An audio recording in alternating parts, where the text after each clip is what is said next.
Geeta, the Indian diaspora, as always, not disappointing. They've turned up in large numbers, but let's also focus on what's expected after this. When the Prime Minister turns up there at the White House, the formal welcome ceremony, the official welcome, will now be, in fact, doled out to him in the White House lawn. So what's expected in that ceremony?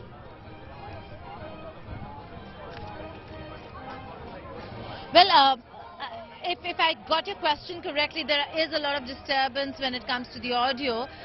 What is expected here at the White House after the talks is what you're asking.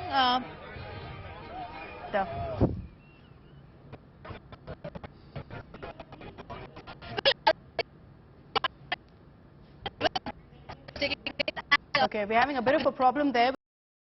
I'll just reconnect with point. Rahul, if I can take that question across to you. What is the official welcome event to the White House launch really going to look like?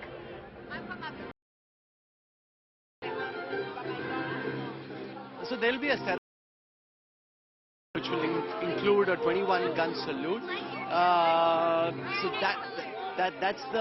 that's the most substance piece, that's the more form part of the event today, and therefore, as the Foreign Secretary said during his press conference, a mix of form and substance. The music, the people, that's just the warmth of the ties, but the jet engines, the Predator drones, space technology collaboration, building on ISET. ISET is the initiative for critical and emerging technologies. That's very significant because so far the very highest end of technological prowess, which India was not really being provided, those kind of emerging and critical technologies are now being made available to India, and conversations have started, whether it is in terms of semiconductors, chip design, which is really the present and the future of how the tech stack across the world shapes up, and that and those also technologies which are now being denied to China, or at least efforts being made to put curbs on the availability of that technology to China.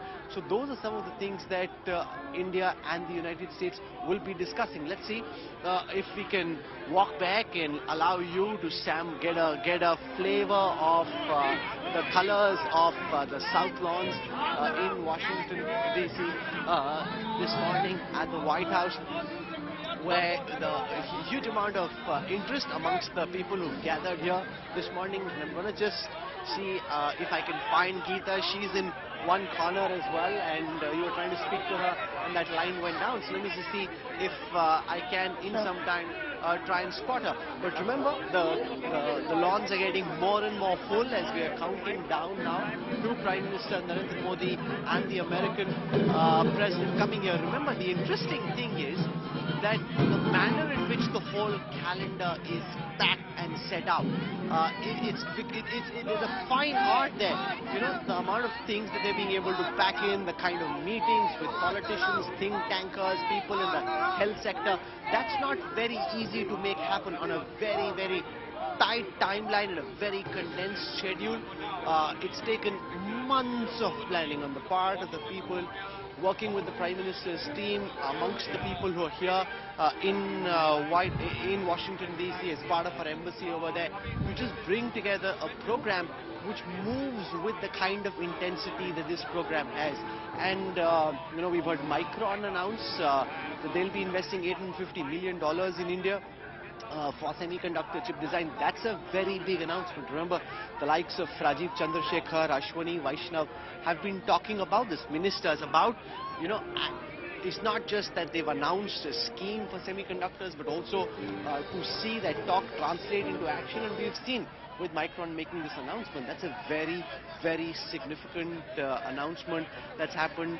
The chief executive of Micron met with Prime Minister Modi yesterday when he came into Washington DC, and soon after this announcement's been made.